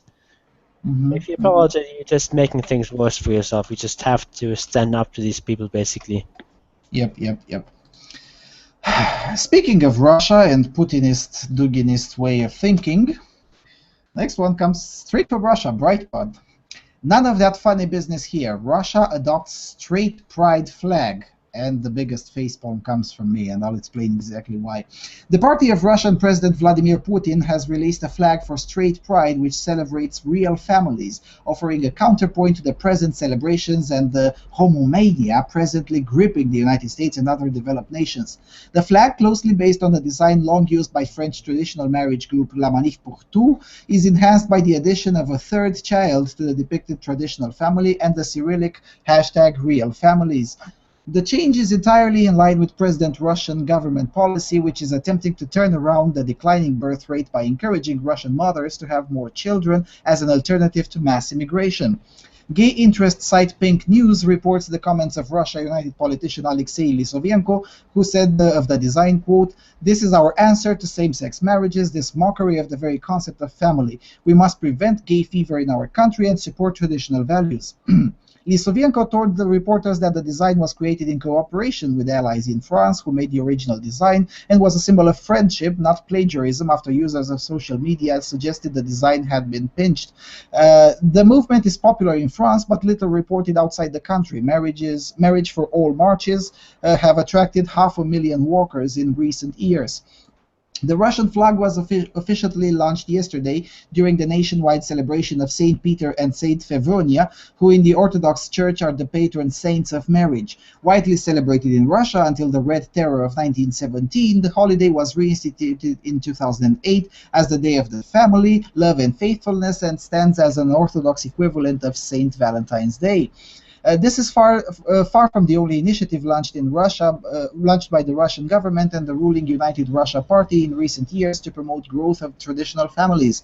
Breitbart London reported on the Mother Russia program launched in 2006, which paid up to £22,000 bonus to mothers having their second child. The state has even funded concerts for young couples playing well-known love ballads to help get them in the mood to start families. The programs are considered a success within Russia, except they're not, but that's a different story. Yeah, the concert funding is something that's very amusing because it's pretty much the same thing that the Japanese are trying to kickstart their low birth rate, which is even lower than Russia's, by the way, and with projected to have harsher consequences than it will have on Russia. But besides that aspect, the saddest part in this is that Putin is playing a very favorable game for him, but very unfavorable game for pretty much everyone else outside of Russia, because sadly this will be the moment when Putin will appear to be as coming on a white horse to save the values, the socially conservative values. And a lot of useful idiots will fall in with this and will follow the pro-Russian narrative, which I always say about the Greens that they're watermelon communists, green on the outside, red on the inside. I still don't know a perfect analogy with the Russian conservatives, but they're essentially conservative on the outside and red as Stalin on the inside. So yeah, it is a very sad development. And it's really sad that those who are overly attached to the idea of open celebration of traditional families are usually incapable of seeing this. It's very, very sad. Yeah, and also the whole thing just seems to be very mean-spirited to me. It seems to be not so much about a celebration of traditional families. It's basically a fuck you gays. Yeah, That's more or less what it is, and true, true. I don't buy for a second that it's all about celebrating pride in traditional families and so on. No, it's about bashing gays more or less, and you know to a certain extent, some of the stuff that comes out of the LGBTists, as you call them, Hmm. is also just sort of bashing straight people, but these people are still a minority. There's some support for them in academia and the media and so on, but they're still a very small minority. And you know, most most people who support gay marriage and so on, they don't hate straight people or dislike straight people or anything like that. And Yeah, so the most coffee shop feminists aren't necessarily misandrists. That doesn't change the underlying reality. That's one aspect. And the second aspect is that the West has gone way too far. The moment when you start forcing, as it happens in Denmark, to force churches to ordain gay marriages because potato under threatens of fines or outright closing down them, or the moment you bankrupt businesses because they dare to not cater to a certain event, that's the moment when the average person, I'm not saying individuals like myself who think long term, no, I'm saying the average person will only see the gay lobby did this to me, so fuck them. That's how the average person will think. I'm not saying that's a correct thinking, but I'm saying that's how the average person will think. yeah, though with the businesses being forced to cater to gay weddings and so on, I think that most people, at least on the left, are in favor of that. So I don't really think that. I mean, I guess the individual businesses hit by that will be against it, but of course these were already against gay marriage probably to begin with, so it's Yeah. not really changing much. But I do think that when it comes to churches being forced to do that, that there will be more resistance. But the way things are going, this might well happen in other countries too, and that's of course a bad thing. But at the same time, I think that people should just try to start uh, just not putting their nose into other people's business and just whether you're for or against gay marriage, just to let other people do their stuff, want to um, whether they want to approve of your lifestyle or disapprove of it. Why is it anyone else's business? People should just Mind their own learn business. to mind their own fucking business, literally and figuratively. Yeah, but again, you just bashed me with this. Minding your own business is not something very popular these days. And you are absolutely correct. But minding one's own business is not something that popular.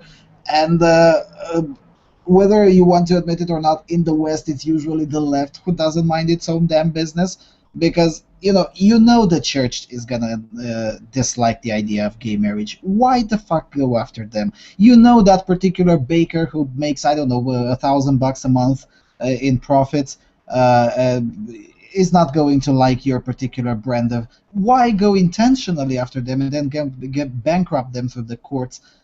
These kinds of mean-spirited actions keep piling up, and the common person will see, unfortunately, we'll see that, oh look, the Russians are doing are getting it right, preventing it entirely from happening. I'm not saying it's a good thing; it's a very awful thing. But the common person, that's how it will see it, and I see this already in various threads, and and also in some church movements in Hungary, in here, in Serbia, and even further in Italy. This is not going to have a good effect. I don't know if Putin realizes or not. I think he does because he's a master. I mean, he was the propaganda department of the KGB, for crying out loud. I think he does realize entirely what this means. But I'm afraid people in the rest of Europe don't really realize what this means, the frenzy. And I think we in Europe and also our friends from across the pond haven't really thought this out entirely. I mean, do we really want another propaganda war with Russia? Because it might happen. We might get it. Yeah, I mean, if that is the problem with a lot of this sort of activism coming out, especially from the left, that they just Don't know when to stop. yeah, they don't know when to stop. They just keeps pushing on and on and on, and there's no point where they just declare victory and say, okay, we've accomplished everything now. It's time to go home and go back to our lives. And so no, it's just always they We'll have move to to another push issue. further and further and make sure that no heretic remains. Yes. And it's just a real big problem. At the same time, it has the potential of producing sort of a violent backlash where people Hmm? then because they reject this sort of very extreme LGBTs propaganda where everyone has to be forced to accept gay marriage whether they want to or not, and bakers have to be forced to make cakes, and priests have to be forced to ordain gay marriage and so on. That can then lead people to just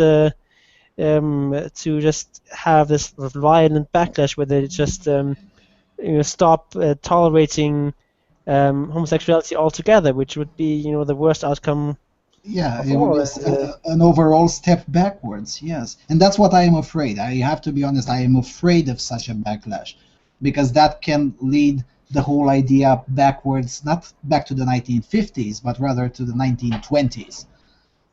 yeah, yeah. And that's an outcome that I'm really fearful, and that's what I keep telling to my friends on the left, and yes, I do have friends on the left. Uh, think about it through before you push further, because it may blow up into your faces. That's what I was telling to my colleagues in the former militant atheist group when we were militating to get religion out of school. And once the Supreme Court said, "Look, religion is no longer going to be mandatory. Who wants to have religion can sign in voluntarily." That's it. That's the moment when I shut up about it, because we won. That's what we wanted. But no, there is unfortunately a faction that's still pushing to get even further, to get religion out of it, out of the school entirely. But that's not something we wanted. And the same seems to be true here. The same seems to be true with other issues too.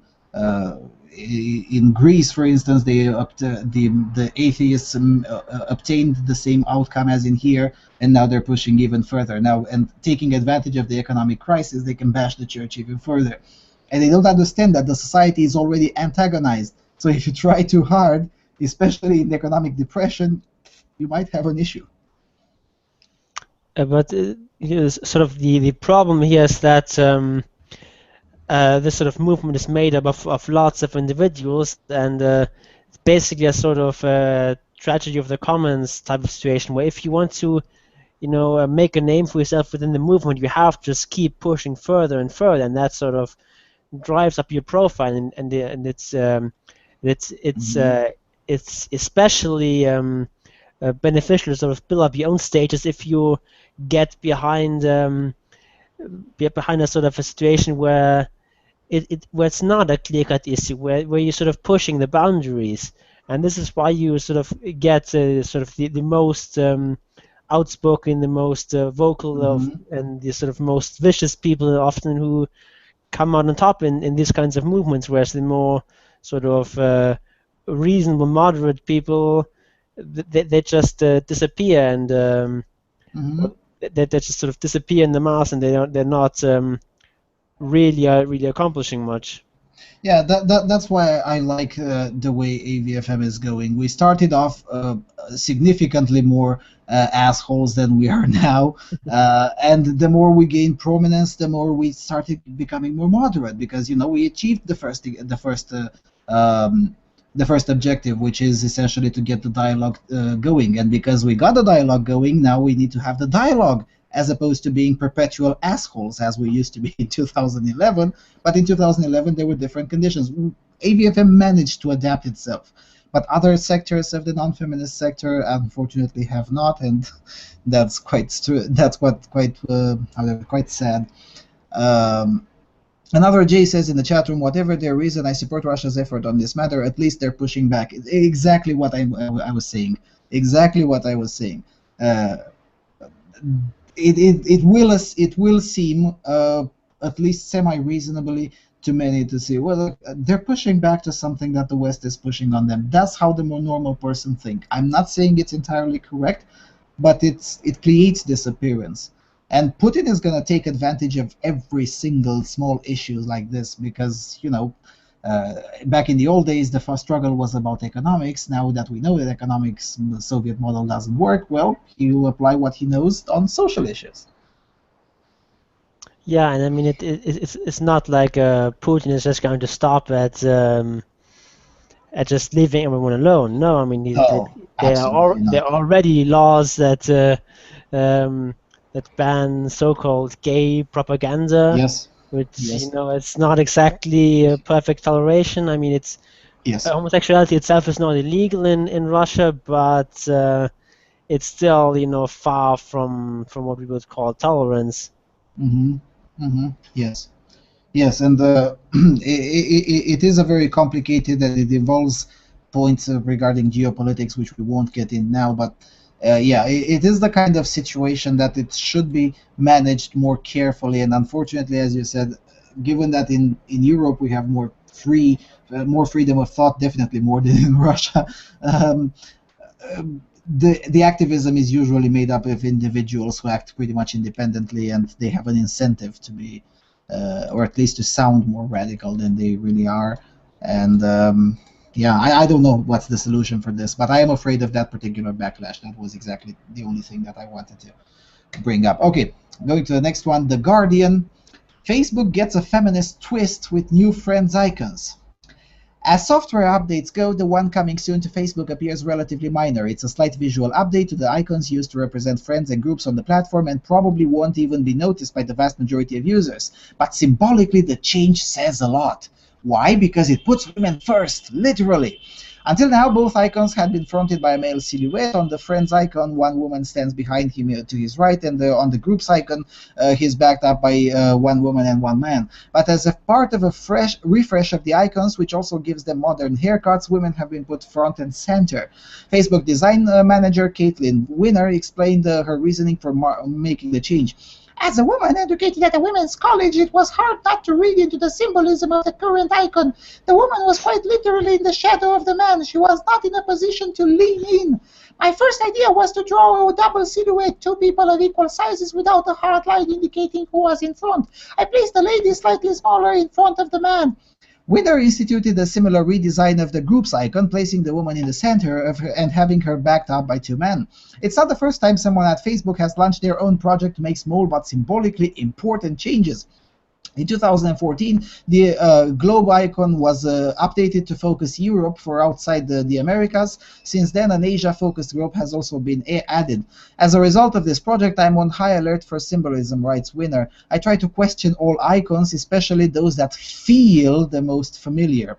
How can an icon feel? Anyway, for example, is the briefcase the best symbol for work? Which population carried briefcases and in which era? What are the other ways that work could be symbolized, and what would these icons evoke for the majority of people on Earth? The new icons have already started to show up in Facebook products. Am I the only one who thinks this is just utter bullshit? I'm a Facebook user, so full disclosure in the I never even considered looking at those icons. I had no idea how they looked before, how they look now. I don't care. It just seems like making a mountain out of a molehill. Like I looked at those icons.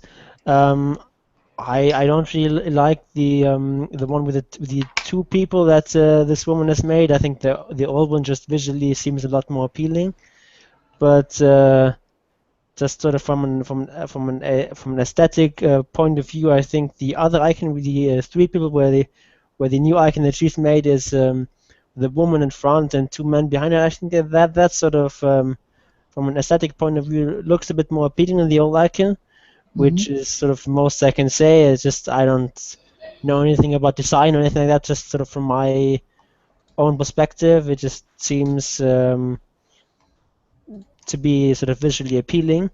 But it's just Yeah, but consider trivial shit. those Who cares? yeah, those icons are usually not larger than half a centimeter square. 5 square millimeters, probably even smaller on bigger screens. So most people never see those icons because they're so small. So you have to consider that too.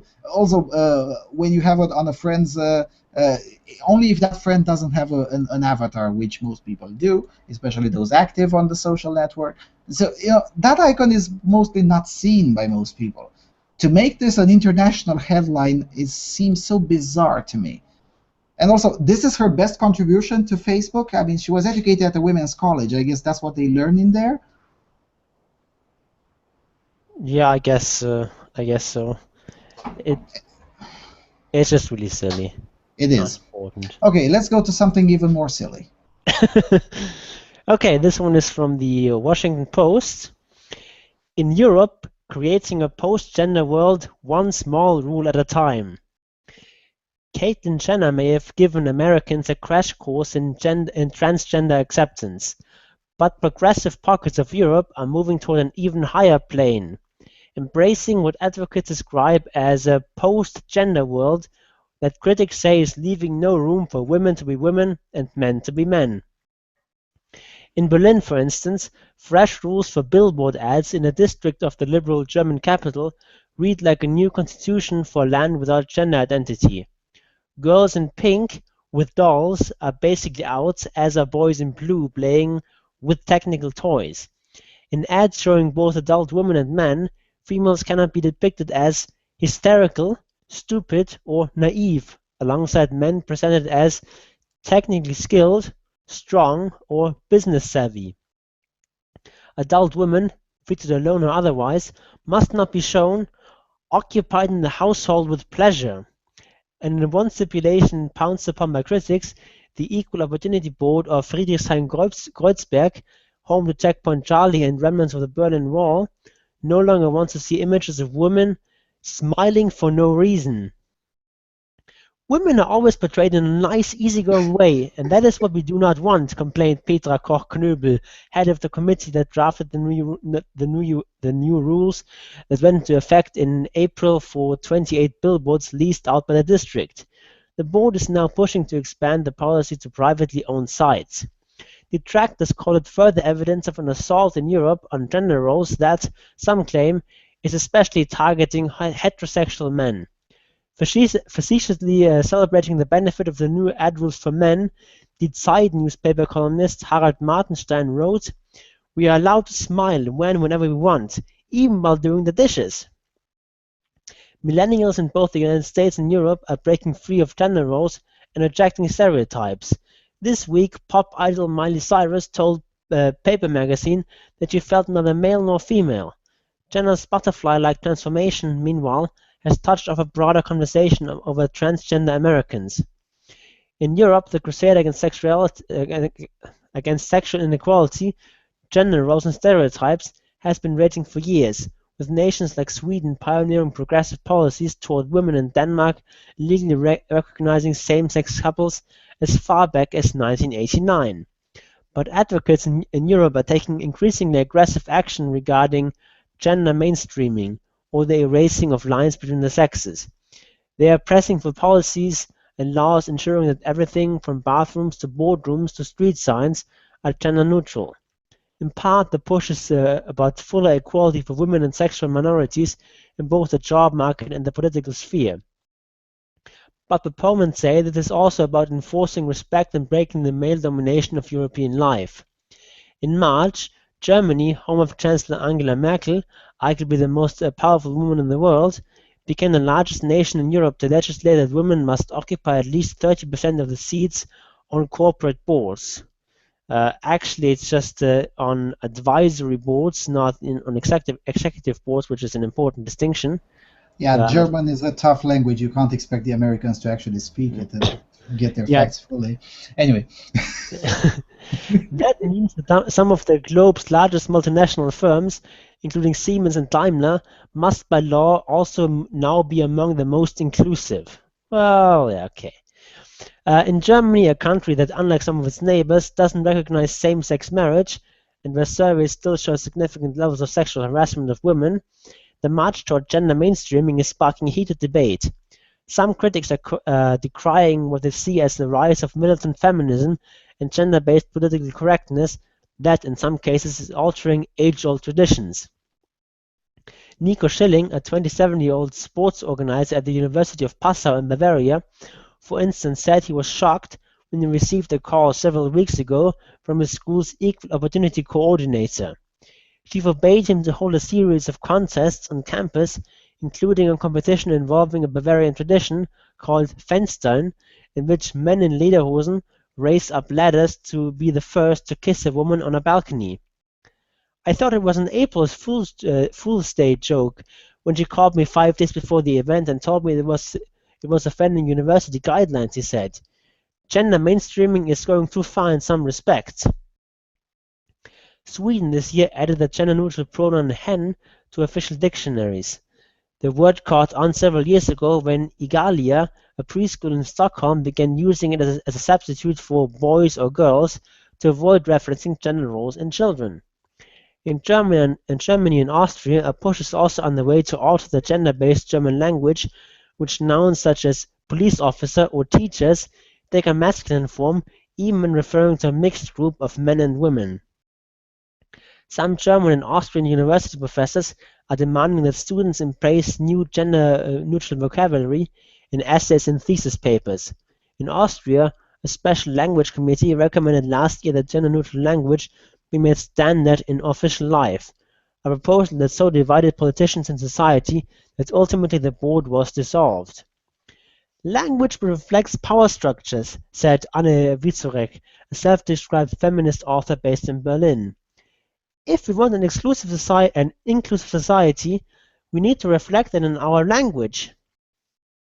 Traffic lights in Germany have long flashed images of green or red-lit men, some wearing cute hats to tell pedestrians when to walk or stop at intersections. Correction, that's just in Berlin, where it's clearly a man who is on the traffic light. And it started in only East Berlin, Ampelmannen is yeah. But anyway, basically everywhere else is just sort of a nondescript human figure that could be interpreted as male, but not necessarily. At first, they wanted to introduce an Ampelfrau, and they stopped about that because. Yeah, actually, they have introduced some of them, I think now, but basically the sort of normal traffic light figure is just basically a stick figure, more or less, not noticeably male or female. Yeah, that's how it's been here since forever. But anyway, yeah, go ahead.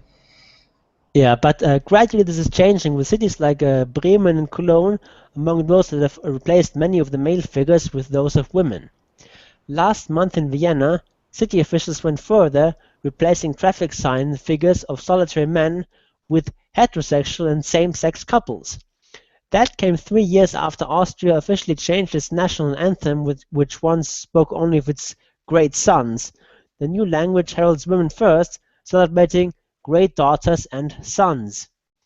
Taking a lead from gender-neutral Swedish retailing, the 2015 catalog for the German toy store BR Spielwaren features a girl playing with a toy gun and a boy in an apron playing in a toy kitchen.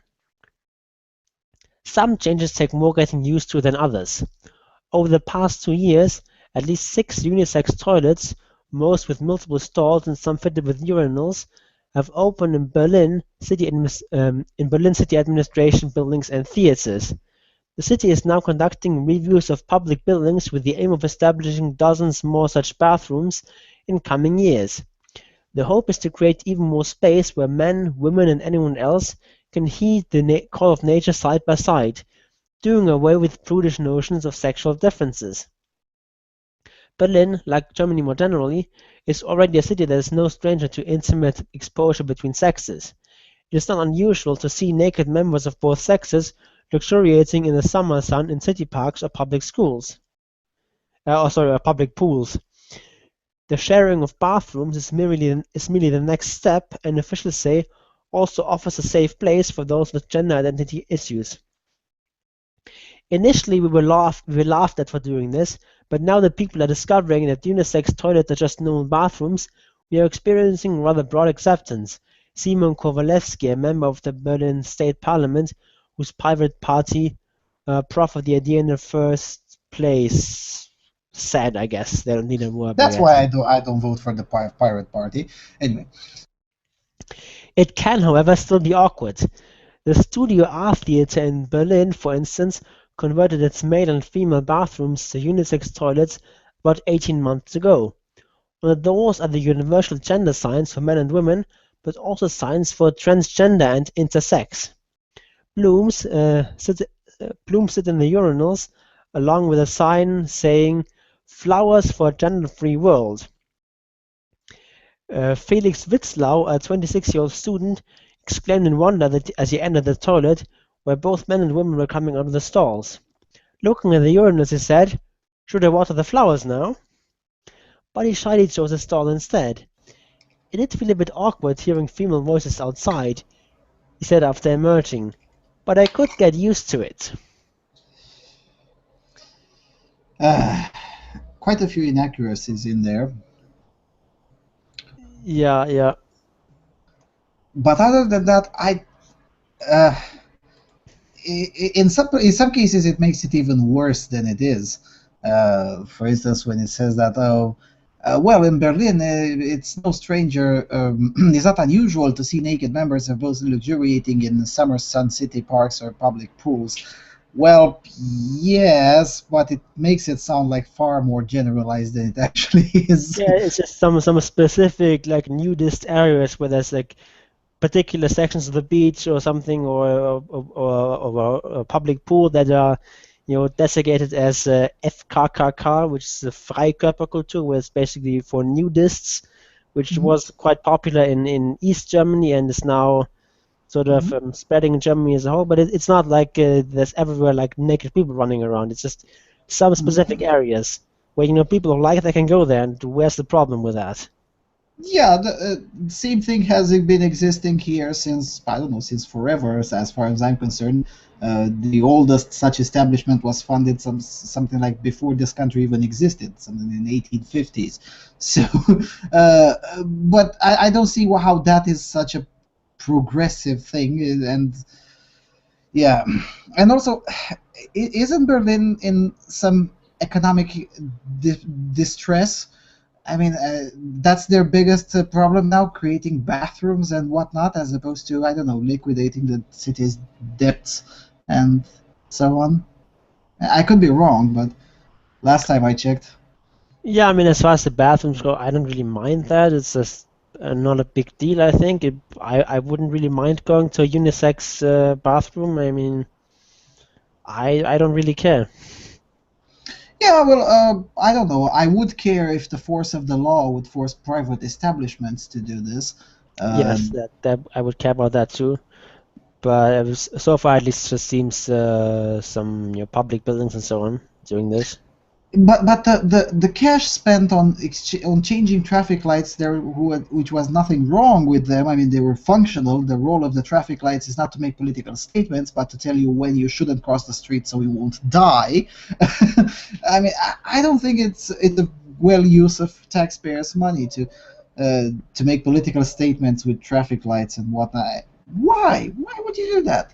I guess as far as I've heard, they're just basically replacing lights that would be replaced anyway because they are replaced every couple of years or something like that. So probably not a lot of extra costs going to that, but still, Are they it's that of a poor quality? Because in my neighborhood, the last time they were changed was in mid '90s or something like that, and never changed since then because they work just fine. I mean they're not replacing the whole thing, just basically the like the light bulb thingy Ah, I see. Yeah, that thing is replaced every couple of years anyway. So yeah, because it's not perpetual. Yeah, fair enough. No, but I remember a report reading about Vienna who'd spent something like 400,000 euros just to change the traffic lights, all of them, to depict gay couples and whatnot to celebrate their Eurovision. I think we actually had that piece of news in this show too. Uh, that seemed like something like a waste of taxpayers' money. Let's change them all right now to make political statements because potato. I don't know. It seems and also this one, let's crush all the old traditions, the university thingy, because the school's equal opportunity coordinator said so. I'm imagining how would this work in Slovakia. I think I've mentioned this before, that Slovakia has a very interesting tradition during Easter season. Something like a week before Easter, or a day before Easter. I don't remember exactly, but anyway, men are supposed to run with a bat, with a baseball bat, something like that, after women, and in order to make them stop, women have to give them chocolate or beer. It's something that's been going on since forever. And I'm wondering how would this work in Slovakia? How would you ban this? I mean, I suppose feminists haven't heard of it yet, because they would be or they have heard of it and they don't care. I don't know. I could see a feminist whining that Slovakia is a battered women culture or something like that, yeah, because of the I mean there's just a lot of these sort of I get more or less silly traditions that are that if you wanted to if you would it's not something that would be invented today because it's somewhat strange, I guess, but people just do it because it's tradition and so on. And I don't think we should destroy things like that just because they don't fit 100% with modern notions of gender roles or whatever. Besides, it's not something. It's not like it's engaging in them, especially this one with raising on the climbing on the ladder to get the first one to kiss the girl on the balcony. It's not like participation is mandatory or something. Yeah, just people who want to do that. It's not. Yeah, but surprisingly, people like it. So I guess Yeah, people are having fun. So feminists say we can't have that. yeah, because it perpetuates gender stereotypes and so on. Well, yes, it does. So fucking what? I mean, most of what is described, besides the obviously false ones, such as the corporate boards, most of the things described here seem to me quite silly, and I was aware of most of them. Although the one about Sweden is slightly false, the word did not caught on. I mean, yes, now they've added it in the dictionary alongside with klita, but that doesn't mean it's widespread at all. It's actually quite not so widespread. I mean, not So, even to be fair, they did not actually say that it's used widespread or something yeah, like I that. They say it said only it's added to caught the on, official dictionary.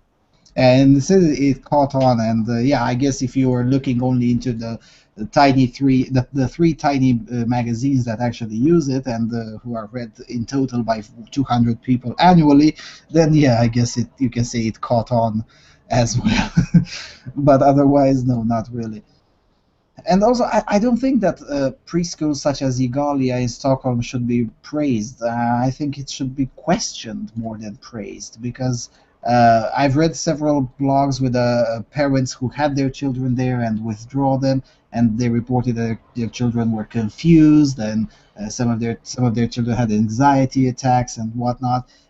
Those kinds of reports are still quite suppressed. I'll have to compile some of them, and one day we'll write an expose. But I think that preschool and others like them, because now there's more than one in Sweden, should be more questioned than praised. Because Washington Post is praising it, uh, based on nothing, essentially, because that's the only thing that it's been written in English. Oh, well, they have the word the hen, and there are a few images that have been published in the Western media, and that's it. Most people don't know details, such as the ones that I've read. I don't understand why they praise it. Why not question more? Yeah, and it just seems that this sort of initiatives are based entirely on sort of ideological convenience, not on any sort of sound research of what is actually good for children.